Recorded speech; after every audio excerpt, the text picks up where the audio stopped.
ഈശോ മിശിഹായ്ക്കും സ്തുതിയായിരിക്കട്ടെ. എൻ്റെ പേര് അന്ന. ഞാൻ മുംബൈയിൽ നിന്നാണ് വരുന്നത്. ഈ അൾത്താരയിൽ ഇതെൻ്റെ 5ാമത്തെ സാക്ഷിയാണ്. എൻ്റെ ആദ്യത്തെ സാക്ഷ്യം ഞാൻ ഓൺലൈൻ സാക്ഷിയാണ് പറഞ്ഞിരിക്കുന്നത് കൊറോണ കാലത്ത്. ഈ അൾത്താരയിൽ ഇതെൻ്റെ 4ാമത്തെ സാക്ഷിയാണ്. എൻ്റെ ആദ്യത്തെ സാക്ഷ്യം എന്ന് പറയുന്നത്, ഞാൻ ഒരു കണ്ണ് കാണാത്തൊരു കുട്ടിക്ക് ബോംബെയിൽ വെച്ച് തന്നെ ആ കുട്ടിക്ക് റൈറ്ററായിട്ട് UGC നെറ്റ് എക്സാമിന് ആ കുട്ടിക്ക് റൈറ്ററായിട്ട് ഞാൻ പോകല് പതിവായിരുന്നു. ഒരു 3 പ്രാവശ്യം ഞാൻ തന്നെയാണ് ആ കുട്ടിക്ക് എക്സാമിന് റൈറ്ററായിട്ട് പോയിരിക്കുന്നത്. ഇപ്പം കഴിഞ്ഞ പ്രാവശ്യത്തെ എക്സാമിന് അതൊരു ചൊവ്വാഴ്ചയായിരുന്നു. ആ എക്സാമിന് ഞാൻ ആ കുട്ടിയുടെ കൂടെ പോയപ്പം എനിക്കുണ്ടായ അനുഭവങ്ങളാണ്. 1 മണിക്കൂറിൽ 12 അനുഭവങ്ങളാണ് എനിക്ക് അമ്മ മാതാവ് കാണിച്ചു തന്നത്. ഓരോ പ്രതിസന്ധി നേരിടുമ്പോഴും എനിക്ക് അമ്മ കാണിച്ചു തരായിരുന്നു, നീ ഭയപ്പെടേണ്ട, ഞാൻ നിന്നോട് കൂടെയുണ്ടെന്ന്. അങ്ങനെ ആദ്യത്തെ അനുഭവം എന്ന് പറയുന്നത്, ഞങ്ങൾ ഈ എക്സാം എഴുതാൻ പോകുമ്പം ഞങ്ങൾക്ക് സെൻറ്റർ സ്ഥിരം കിട്ടാറുള്ളത് IT സെൻറ്റേഴ്സാണ് എപ്പോഴും കിട്ടാറ്. എപ്പോഴും MCQ ടൈപ്പ് ആയിരിക്കും. അപ്പോൾ എല്ലാം കമ്പ്യൂട്ടറൈസ്ഡ് ആയാൽ ഞങ്ങൾക്ക് എപ്പോഴും IT പാർക്സിലാണ് എപ്പോഴും ഞങ്ങൾക്ക് സെൻറ്റർ വരാറ്. ആ പ്രാവശ്യം ഞങ്ങൾക്ക് സെൻറ്റർ കിട്ടിയത് ഒരു സ്കൂളിലായിരുന്നു. അപ്പോൾ അത് ഞങ്ങൾക്ക് വീടിൻ്റെ കുറച്ചും കൂടെ അടുത്തായിരുന്നു. അപ്പോൾ ഞങ്ങൾ അതിന് ഭയങ്കര താങ്ക്ഫുള്ളായിരുന്നു. അവിടെ ചെന്ന് കഴിഞ്ഞ് ഞങ്ങൾ കറക്റ്റ് ടൈമിനൊക്കെ എത്തി. 8:30 ഞങ്ങൾ റിപ്പോർട്ട് ചെയ്ത് കഴിഞ്ഞ് ഞങ്ങൾ ആദ്യത്തെ കടമ്പിലേക്ക് കിടക്കുകയാണ്. അവർ ഫുൾ സ്ക്രീൻ ചെയ്യും. അപ്പോൾ സ്ക്രീൻ ചെയ്യുമ്പം എൻ്റെ കയ്യിൽ ഉടമ്പടി ലോക്കറ്റ് ഉണ്ടായിരുന്നു, കൊന്ത ഉണ്ടായിരുന്നു. ഇതൊന്നും അവർ അങ്ങോട്ട് കടത്താൻ സമ്മതിക്കാറില്ല. അപ്പോൾ ഞാൻ വിചാരിച്ചു അവർ പറയുകയാണെങ്കിൽ മാറ്റി വയ്ക്കാം.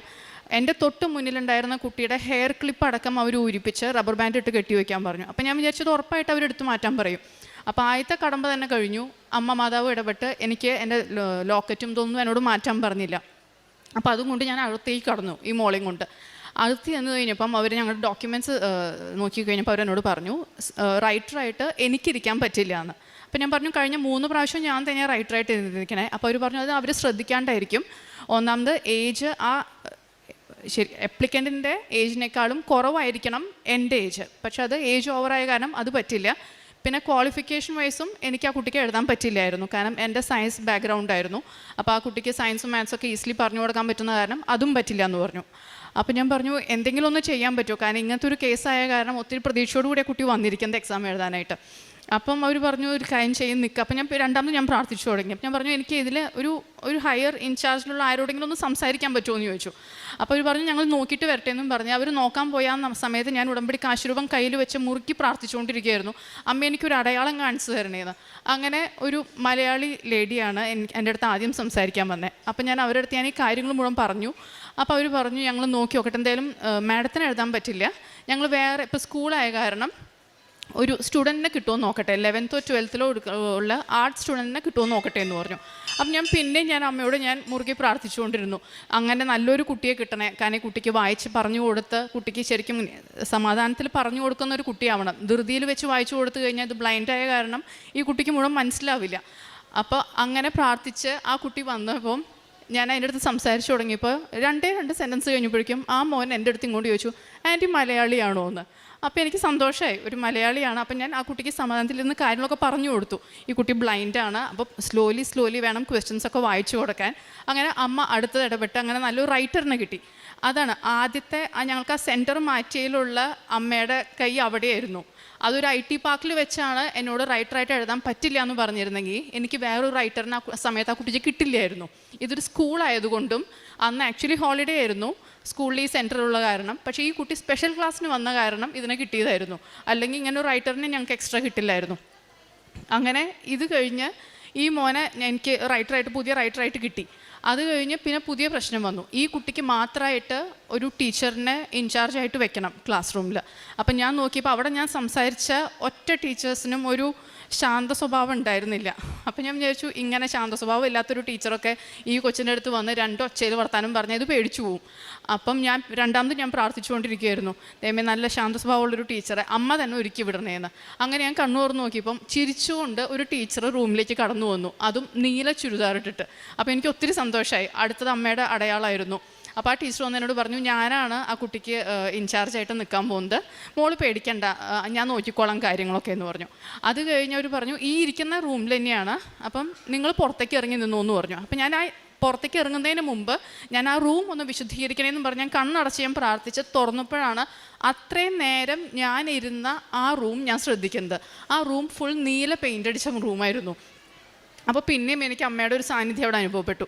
ഇതെല്ലാം കഴിഞ്ഞ് ഈ മോള് വന്നു ആ ക്ലാസ് റൂമിലേക്ക്. അപ്പോൾ അതുവരെ ആ കുട്ടി ഒന്നും അറിഞ്ഞിട്ടില്ല, ഞാനല്ല റൈറ്ററിനും പുതിയൊരു റൈറ്ററാണ് വരാൻ പോകുന്നതെന്നുള്ളതൊന്നും ആ കുട്ടി അറിഞ്ഞിട്ടില്ല. അപ്പോൾ ഞാൻ വളരെ സമാധാനത്തിൽ ആ കുട്ടീനെ പറഞ്ഞ് മനസ്സിലാക്കി. ചെറിയൊരു കാരണം കൊണ്ട് എനിക്ക് പറ്റില്ല, പക്ഷേ വേറൊരു കുട്ടീനെ ഇവിടെ വെച്ചിട്ടുണ്ട്, ആ കുട്ടിയെല്ലാം പറഞ്ഞു തരുന്നൊക്കെ പറഞ്ഞ് അവിടെ ഇരുത്തിപ്പോയി. അതൊരു ചൊവ്വാഴ്ച ആയതുകൊണ്ട് എനിക്ക് ഇനി എക്സാം എഴുതാൻ പറ്റില്ല. അപ്പോൾ എനിക്ക് ഇനി എൻ്റെ അടുത്ത ഓപ്ഷൻ എനിക്ക് ധ്യാനം കൂടുക എന്നുള്ളതാണ്. അപ്പം അന്ന് വീട്ടിൽ കുറച്ച് പണികളും ഇതൊക്കെ നടക്കണ കാരണം എനിക്ക് വീട്ടിൽ ധ്യാനം കൂടാനുള്ളൊരവസ്ഥയില്ല അന്ന്. അപ്പം ഞാൻ വിചാരിക്കായിരുന്നു ഞാൻ എവിടെ പോയിരുന്നു ധ്യാനം കൂടും. അങ്ങനെ പുറത്തിറങ്ങിയപ്പം ഈ ടീച്ചർ ഇൻചാർജ് എൻ്റെ അടുത്ത് പറഞ്ഞു, ഇത് ബ്ലൈൻഡായ കാരണം ഞങ്ങൾക്ക് ഒത്തിരി ഒരു ടെൻഷനുണ്ട്, കാരണം പെട്ടെന്ന് ഈ കുട്ടി പാനിക്കാവും, അങ്ങനെ എന്തെങ്കിലും ചെയ്തു കഴിഞ്ഞാൽ ഒന്ന് കാമാക്കാൻ വേണ്ടി മാഡത്തിന് കുറച്ച് നേരം ഇവിടെ ഇരിക്കാൻ പറ്റുമോ എന്ന് ചോദിച്ചു. ഞാൻ പറഞ്ഞു വളരെ സന്തോഷം. അപ്പോൾ എൻ്റെ മനസ്സിൽ അവിടെ ഒരു ഭാഗത്തിരുന്ന് ഹെഡ്ഫോൺ വെച്ച് ധ്യാനം കൂടാമെന്നായിരുന്നു. അങ്ങനെ അതും എനിക്ക് ഒരുക്കി തന്നു. അപ്പോൾ അവിടെ എനിക്ക് ആദ്യം ഒരു റിസപ്ഷൻ ഏരിയയിലാണ് എനിക്ക് സ്ഥലം കാണിച്ചു തന്നെ. പിന്നെ ആ ടീച്ചർ വന്നു പറഞ്ഞു, ഒരു കാര്യം ചെയ്തോ, ഒറ്റയ്ക്ക് വേണമെങ്കിൽ ഇരിക്കണമെങ്കിൽ അവിടെ റൂമിൽ പോയിരുന്നു എന്നും പറഞ്ഞ് എനിക്ക് വേറൊരു റൂം തുറന്നു തന്നു ആ ടീച്ചർ. അപ്പോൾ എനിക്ക് അവിടെ ഹെഡ്ഫോണിൻ്റെ പോലെ ആവശ്യമില്ല, ഒറ്റയ്ക്ക് ഇരുന്ന് എൻ്റെ ഫോണിൽ എനിക്ക് ധ്യാനം മുഴുവനായിട്ട് കൂടാൻ പറ്റി. ഇതെല്ലാം കഴിഞ്ഞ് ഈ കുട്ടി പുറത്തേക്ക് വന്നപ്പോൾ ഔട്ട് ഓഫ് 150 ക്വസ്റ്റ്യൻസ് ഈ കുട്ടി എല്ലാ ക്വസ്റ്റ്യൻസും അറ്റംപ്റ്റ് ചെയ്തു. ഞാൻ ഇത്ര പ്രാവശ്യം ഞാൻ റൈറ്ററായിട്ട് പോയിരുന്നിട്ട് ഈ കുട്ടിക്ക് 100 ക്വസ്റ്റ്യൻസ് പോലും അറ്റംപ്റ്റ് ചെയ്യാൻ പറ്റിയിട്ടുണ്ടായിരുന്നില്ല. അന്ന് ആദ്യമായിട്ട് ആ കുട്ടിക്ക് 150 ഔട്ട് ഓഫ് 150 ക്വസ്റ്റ്യൻസും ആ കുട്ടി അറ്റംപ്റ്റ് ചെയ്തു. അങ്ങനെ ഒരു 3 മണിക്കൂർ കൊണ്ട് അമ്മ ഞങ്ങൾക്ക് 12 അനുഭവങ്ങളാണ് തന്നത്. എനിക്ക് തോന്നുന്നത് ആ ഒരു നേരത്ത് അമ്മ എൻ്റെ കൂടെ ഫുൾ ടൈം എൻ്റെ കൂടെ തന്നെയായിരുന്നു. വേറൊരു കാര്യത്തിലേക്ക് അമ്മയ്ക്ക് തിരിഞ്ഞു നോക്കാനുള്ള സമയം കിട്ടിയിട്ടുണ്ടാവില്ല. അതേപോലെ ഞാൻ വിളിക്കുന്നു, അമ്മ എനിക്ക് അനുഭവങ്ങൾ തന്നുകൊണ്ടിരിക്കുന്നു. അങ്ങനെയായിരുന്നു അമ്മ ഒത്തിരി അനുഗ്രഹങ്ങൾ ആ സമയത്ത് തന്നത്. രണ്ടാമത്തെ സാക്ഷി എന്ന് പറയുന്നത് എൻ്റെ മകന് വേണ്ടിയാണ്. എൻ്റെ മൂത്ത മകന് കാലുമ്മ ഒരു നെയിലിൻ്റെ ഉള്ളിൽ ഒരു ഇൻഫെക്ഷൻ ഉണ്ടായിരുന്നു. അപ്പോൾ ഞങ്ങൾ വിചാരിച്ചത് ഒരു ഇൻഗ്രോത്ത് ആയിരിക്കും, അതിൻ്റെ ഇൻഫെക്ഷൻ ആണെന്നാണ് ആദ്യം ഡോക്ടേഴ്സൊക്കെ പറഞ്ഞത്. അപ്പോൾ അവൻ അതിന് റിപ്പീറ്റഡ്ലി മെഡിസിൻസ് എടുത്തുകൊണ്ടിരിക്കുകയായിരുന്നു. ഒരു 1.5 years അവൻ മെഡിസിൻസ് എടുത്തു. പക്ഷെ എന്നിട്ടും അത് മാറിയില്ല. അത് നല്ല പെയിൻഫുൾ ആയിരുന്നു. അവന് ഷൂ ഇടാൻ പറ്റില്ല. അവൻ ഒത്തിരി ഫുട്ബോൾ കളിക്കുന്ന ആളാണ്. അപ്പോൾ ഫുട്ബോൾ കളിക്കാൻ പറ്റണില്ല. എന്നാലും അത് വെച്ച് അവൻ കളിച്ചിരുന്നു, പക്ഷെ ഒത്തിരി ബുദ്ധിമുട്ടുണ്ടായിരുന്നു. അപ്പോൾ അവസാനം അവൻ തന്നെ പറഞ്ഞു, മമ്മ ഇത് ശരിയാവില്ല, നമുക്ക് സർജറി ചെയ്ത് അവസാനിപ്പിക്കാം. അപ്പോൾ ഡോക്ടറും അത് തന്നെയാണ് പറഞ്ഞിരുന്നത്. പക്ഷേ എനിക്ക് സർജറി ചെയ്യാനായിട്ട് താല്പര്യം ഉണ്ടായിരുന്നില്ല. ഞാൻ നമ്മുടെ ഉടമ്പടിയിലൊക്കെ തൈലവും ഉപ്പിട്ട വെള്ളത്തിൽ കാല് വെച്ച് അങ്ങനെയൊക്കെ ഞാൻ പ്രാർത്ഥിച്ചാണ് ഞാൻ പോയിരുന്നത്. ഞാൻ പറഞ്ഞു, ഇനി വേറെ ഓപ്ഷനൊന്നും ഇല്ലെങ്കിൽ എന്നാൽ ശരി നമുക്ക് ചെയ്യാമെന്ന് പറഞ്ഞു. അങ്ങനെ സർജറിക്ക് അവനെ കയറ്റി ഒരു 10 മിനിറ്റ് കഴിഞ്ഞപ്പോൾ ആ ഡോക്ടർ എന്നെ വിളിച്ചുകൊണ്ട് പറഞ്ഞു, അത് നമ്മൾ വിചാരിച്ച പോലെ ഇൻഫെക്ഷൻ ആയിരുന്നില്ല, ആ നെയിൽ റിമൂവ് ചെയ്തപ്പോഴാണ് കാണുന്നത്, ഉള്ളിൽ അത്രയും ആ നെയിലിൻ്റെ സെയിം ലെങ്ത്തിൽ ഒരു ബോണിൻ്റെ ഗ്രോത്ത് ആയിരുന്നു. അപ്പോൾ അതാണ് ഇത്ര നാളും മെഡിസിൻസ് കഴിച്ചിട്ട് മാറാഞ്ഞേ. ഇത് അമ്മ മാതാവിനെ എടുത്ത് മാറ്റാവുന്നതേ ഉണ്ടായിരുന്നുള്ളൂ, പക്ഷേ അത് അമ്മ കാണിച്ചു തരുന്നതായിരുന്നു. ലൈക്ക് ഇതുകൊണ്ടാണ് ഇത് മാറാഞ്ഞത്. പക്ഷേ അടുത്ത സാക്ഷി എന്ന് പറയുന്നത് ഇത് 3 മാസം വരെ അവന് ഷൂ പോലും ഇടാൻ പറ്റില്ല എന്ന് പറഞ്ഞതായിരുന്നു. ഓപ്പൺ ആയിട്ടുള്ള സ്ലിപ്പ് ഇടാൻ പറ്റുള്ളൂ, 3 മാസത്തേക്ക് ഷൂ ഇടാൻ പറ്റില്ല, ഫുട്ബോൾ കളിക്കാൻ പറ്റില്ല എന്ന് പറഞ്ഞ ആൾ 1 മാസം കഴിഞ്ഞപ്പം അവൻ ടൂർണമെൻറ്റിനും പോയി, ഷൂ ഇട്ടു, പൂർണ്ണമായിട്ട് അവന് സൗഖ്യം കിട്ടി. അടുത്ത സാക്ഷി എന്ന് പറയുന്നത് എൻ്റെ മകളുടെയാണ്. അവളിപ്പോൾ 8th സ്റ്റാൻഡേർഡിൽ പഠിക്കുന്നു. അവളുടെ ടേം എക്സാമിൻ്റെ ടൈമിൽ അവൾക്ക് എല്ലാ ദിവസവും സ്കൂളിൽ റിപ്പോർട്ടിംഗ് ടൈം 8:45 ആയിരുന്നു. അപ്പോൾ 8:45 അവൾ ഒരു രാവിലെ 7 മണിക്ക് എഴുന്നേറ്റ് അവളിരുന്ന് പഠിക്കാതിരിക്കുകയായിരുന്നു. അവൾ പഠിക്കാതിരിക്കുമ്പം ഞാൻ പ്രാർത്ഥനാ മുറിയിലിരുന്ന് ജപമാല ചൊല്ലിക്കൊണ്ടിരിക്കുകയായിരുന്നു. അപ്പോൾ ചൊല്ലിക്കൊണ്ടിരിക്കുന്നതിൻ്റെ ഇടയിൽ എനിക്ക് എന്തോ ഉള്ളിൽ നിന്ന് അമ്മ പറയുന്ന പോലെ തോന്നി, പിള്ളേരെ കൊണ്ടൊക്കെ നീ കൊന്ത ഇടിക്കുന്നുണ്ടല്ലോ കഴുത്തിൽ, നീ എന്താ കൊന്ത ഇടാത്തേന്ന്. അപ്പം തന്നെ ഞാൻ ജപമാല അവിടെ വെച്ച് ഞാൻ ഇവിടുത്തെ കൃപാസനത്തിൻ്റെ നേരിയ കൊന്ത അതെടുത്ത് ഞാൻ അപ്പം തന്നെ പ്രാർത്ഥിച്ച് ഞാൻ കഴുത്തിലിട്ടു. അപ്പോൾ എനിക്ക് ഒത്തിരി സന്തോഷമായി. അത് കഴിഞ്ഞ് ജപമാല കഴിയലും മോളുടെ ഒരു ഫ്രണ്ട് എന്നെ വിളിച്ചിട്ട് പറഞ്ഞു, ആൻറ്റി ഇന്നത്തെ ടൈം മാറ്റിയിട്ടുണ്ട്, ആൻറ്റി നോട്ട് ചെയ്തിട്ടുണ്ടോ എന്ന് അറിയില്ല, ഇന്ന് 8:45 അല്ല 7:45 സ്കൂളിൽ റിപ്പോർട്ടിങ്. ആ ഫോൺ അവളുടെ വരുന്നത് എനിക്ക് 7:15 ഇനി വെറും അരമണിക്കൂറേ ഉള്ളൂ, അതിനുള്ള റെഡി ആയിട്ട് എനിക്ക് സ്കൂളിൽ എത്തിക്കണം. പക്ഷേ ആ വിളിച്ച കുട്ടിയായിട്ട് ചെറിയ എന്തോ ഒരു ഫ്രണ്ട്ലി മാറ്ററിൽ തന്നെ എന്തോ ഒരു തല്ലി പിടിച്ചിരിക്കുന്ന കുട്ടിയായിരുന്നു. പക്ഷെ ആ കുട്ടിയെ കൊണ്ട് അമ്മ വിളിപ്പിച്ചതായിട്ടാണ് എനിക്ക് തോന്നുന്നത്. കാരണം ആ കുട്ടിയുടെ വിളി വന്നില്ല എന്നുണ്ടെങ്കിൽ ഞങ്ങൾ 8:45 സ്കൂളിൽ ചെല്ലുള്ളൂ, അവൾക്ക് ആ എക്സാം മിസ്സാവുകയും ചെയ്യും. അങ്ങനെ അവൾക്ക് നേരത്തിന് എത്തി ആ എക്സാം എഴുതാൻ പറ്റി. അടുത്ത സാക്ഷി എന്ന് പറയുന്നത് 2008 എൻ്റെ ഈ റൈറ്റ് ഐക്ക് ഒരു ഇഞ്ചുറി പറ്റിയിട്ടുണ്ടായിരുന്നു. മോൻ്റെ നഖം കൊണ്ടിട്ട് അതിൻ്റെ ഒരു മുന്നിലത്തെ ഒരു ലെയർ ടയർ ചെയ്ത് പോയായിരുന്നു. അപ്പോൾ അത് ലേസർ ചെയ്യാൻ പറ്റും എന്ന് പറഞ്ഞു, ട്രീറ്റ് ചെയ്യാൻ പറ്റും. പക്ഷേ ഞാനൊരു പേടി കാരണം ഞാനത് ചെയ്തില്ല. അപ്പോൾ റിപ്പീറ്റഡ്ലി നമ്മൾ പെട്ടെന്ന് ഉറക്കത്തുനിന്ന് കണ്ണൊക്കെ തുറക്കുമ്പം മിണ്ട പോകുന്നതിൻ്റെ കൂടെ ആ ഒരു ലെയറും കൂടെ പോകുമായിരുന്നു. അത് ഭയങ്കര പെയിൻഫുള്ളാണ്, ഒത്തിരി ഇങ്ങനെ വെള്ളമൊക്കെ വരും. അപ്പം അത് അന്ന് കുറച്ച് നാളൊക്കെ അങ്ങനെ റിപ്പീറ്റഡ്ലി വന്നിരുന്നു. ഞാൻ 2021 ഇവിടെ ആദ്യമായിട്ട് ഉടമ്പടി എടുക്കാൻ വന്നപ്പം ഞാൻ ആ ഒരു കാര്യത്തെക്കുറിച്ച് ആലോചിച്ചിട്ടുണ്ടായിരുന്നില്ല. ഇവിടെ 3 തുള്ളി ഉടമ്പടി തൈലം ഇട്ട് ഉടമ്പടി സ്റ്റാർട്ട് ചെയ്യുന്ന സമയത്ത് ഞാൻ പെട്ടെന്ന് ആദ്യം തന്നെ എൻ്റെ വലത്തെ കണ്ണിലാണ് ഞാൻ ആ തൈലം ഇട്ടത്, പ്രാർത്ഥിച്ചത്. അതിനുശേഷം എനിക്ക് ഇന്നേ വരെ ആ ഒരു പ്രശ്നം ഉണ്ടായിട്ടില്ല. പക്ഷേ അതിനുശേഷം 3 പ്രാവശ്യം ഞാനിവിടെ സാക്ഷ്യം പറഞ്ഞു. പക്ഷേ ഇത് ഞാൻ സാക്ഷ്യത്തിൽ പറഞ്ഞില്ല. പക്ഷേ എനിക്ക് വേദന മാറിയില്ലെങ്കിൽ വളരെ സന്തോഷമായിരുന്നു. കാരണം രാവിലെ എഴുന്നേൽക്കുമ്പോഴോ അതൊന്നും എനിക്കൊരു പ്രശ്നമില്ല, വളരെ സുഖമായിരുന്നു. ഇപ്പം കഴിഞ്ഞ 1 മാസം മുമ്പ് എനിക്ക് രാവിലെ 5 മണിക്ക് പിന്നെയും ആ വേദന വന്നു, 4-5 കൊല്ലത്തിന് ശേഷം. അപ്പോൾ എനിക്ക് മനസ്സിലായി ഞാൻ സാക്ഷ്യം പറയാത്തതിൻ്റെയാണ്. കാരണം ഇത്രയും വലിയൊരു അനുഗ്രഹം എനിക്ക് സർജറി ഒന്നും കൂടാതെ എനിക്കത് മാറ്റി തന്നതിൽ ഞാൻ സാക്ഷ്യം പറയാത്തതുകൊണ്ടാണ് എനിക്ക് രണ്ടാമതും വേദന വന്നത്. ഞാൻ ആ ഇരുന്ന ഇരിപ്പിൽ തന്നെ കണ്ണടച്ച് 5:30 പ്രദക്ഷിണ പ്രാർത്ഥന ചൊല്ലി മുഴുവൻ കഴിഞ്ഞ് ഞാൻ ഒന്നും മയങ്ങിപ്പോയി.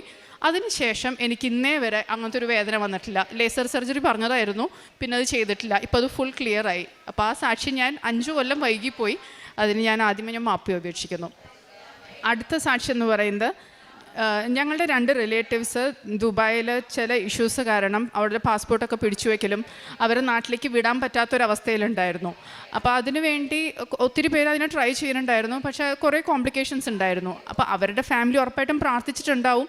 പക്ഷേ ഞാൻ ഒരു പ്രാവശ്യം ഇവിടെ ഉടമ്പടി ധ്യാനം കൂടിക്കൊണ്ടിരുന്നപ്പം അച്ഛൻ ഇതേ കാര്യം പറയുകയും ഞാൻ ആ 2 പേർക്ക് വേണ്ടി ഞാൻ ആത്മാർത്ഥമായിട്ട് ഞാൻ പ്രാർത്ഥിക്കുകയും ചെയ്തിരുന്നു. അതിൻ്റെ ഫലമായി 12 കൊല്ലമായിട്ട് അവർ അവിടെ പെട്ടുകിടക്കുകയായിരുന്നു, നാട്ടിലേക്ക് വരാൻ പറ്റാതെ. ഇപ്പോൾ 2023 അവർ 2 പേരും തിരിച്ച് നാട്ടിലേക്ക് എത്തി, അവർ കുടുംബത്തോടു കൂടി ചേർന്നു. അതിൽ എനിക്ക് അമ്മയുടെ ഇടപെടലുണ്ടെന്ന് മനസ്സിലാവാൻ കാരണം അതിൽ ഒരാൾക്ക് ഫാമിലി ഉണ്ടായിരുന്നില്ല. അപ്പോൾ അയാൾക്ക് പ്രാർത്ഥിക്കാനും ആക്ച്വലി ആരും ഉണ്ടായിരുന്നില്ല. അയാൾ ശരിക്കും ഒരു ഒറ്റപ്പെട്ട ഒരു അവസ്ഥയിലായിരുന്നു.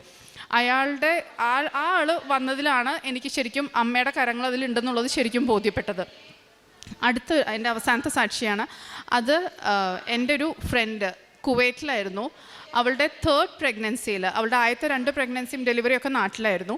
3rd പ്രഗ്നൻസി അവൾ കുവൈറ്റിലായിരുന്നു. അപ്പോൾ അതിന് അവളുടെ ആദ്യത്തെ 2 ഡെലിവറിക്കും സെയിം കോംപ്ലിക്കേഷൻ തന്നെ 3rd ഡെലിവറിക്കും ഉണ്ടായിരുന്നു. കൊച്ചു നേരത്തെ ഇറങ്ങി വരലും അപ്പോൾ സ്റ്റിച്ച് ഇടണം അങ്ങനെയൊക്കെ പറഞ്ഞിരുന്നു. അപ്പോൾ നാട്ടിലത്തെ ഡോക്ടേഴ്സ് അത് അലൗ ചെയ്തിരുന്നു. കുവൈറ്റിലത്തെ റൂൾസ് അനുസരിച്ച് അവർക്ക് അങ്ങനെ സ്റ്റിച്ച് ഇടാനുള്ള പെർമിഷൻ ഇല്ല. അപ്പോൾ ഇവൾ കുറേ ഡോക്ടേഴ്സിൻ്റെ അടുത്ത് റിക്വസ്റ്റ് ചെയ്തു, ഇത് ചെയ്തില്ല എന്നുണ്ടെങ്കിൽ കൊച്ചിനെ കിട്ടില്ല, അത് പ്രീമേച്ചർ ബേബി ആയി പോവും. പക്ഷെ അവർ പറഞ്ഞു ഇല്ല, ഞങ്ങളുടെ ഇതിൽ അങ്ങനത്തെ റൂളില്ല, ഇപ്പോൾ ഒരു കുഴപ്പവും കാണുന്നില്ല, അങ്ങനെ പോയിക്കോട്ടെ എന്ന് പറഞ്ഞു. അപ്പോൾ ഇവൾക്ക് ഭയങ്കര ടെൻഷനായിരുന്നു. അപ്പോൾ ഇവൾ ഇടയ്ക്കിടയ്ക്ക് എന്നെ വിളിച്ചിങ്ങനെ പറയും, അയ്യോ ഒന്ന് പ്രാർത്ഥിക്കുക, എനിക്ക് പേടിയായിട്ട് വയ്യ. അപ്പോൾ അവൾ കൊറോണ കാലമായ കാരണം അവൾക്ക് നാട്ടിൽ വരാനോ ഉടമ്പടി എടുക്കാനോ അങ്ങനെയൊന്നും പറ്റിയിട്ടില്ല. അപ്പം ഞാൻ ഉടമ്പടി എടുത്ത കാരണം ഞാൻ അവൾക്ക് വേണ്ടി എൻ്റെ വയറ്റിൽ വിശ്വാസമാണം ചൊല്ലി ഞാൻ തൈലമിട്ട് ഞാൻ പ്രാർത്ഥിച്ചിരുന്നു.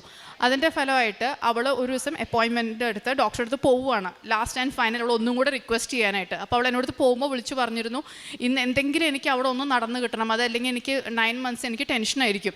അങ്ങനെ അവൾ പോയി തിരിച്ച് വീട്ടിലെത്തുന്നവരെ ഞാൻ പ്രാർത്ഥിച്ചുകൊണ്ടിരിക്കുകയായിരുന്നു.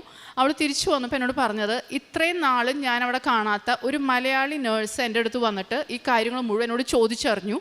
എന്നിട്ട് എന്നെ വേറൊരു ഡോക്ടറെ അടുത്ത് കൊണ്ടുപോയി. ആ ഡോക്ടർക്ക് ഫുൾ എക്സ്പ്ലെയിൻ ചെയ്ത് കൊടുത്തു. ആ ഡോക്ടർ സ്റ്റിച്ച് ഇട്ട് കൊടുക്കാനായിട്ട് തയ്യാറായി.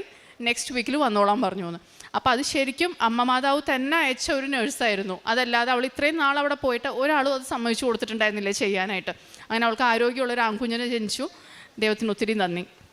പ്രേക്ഷിത പ്രവർത്തനങ്ങളായിട്ട് ഞാൻ ചെയ്തുകൊണ്ടിരുന്നത്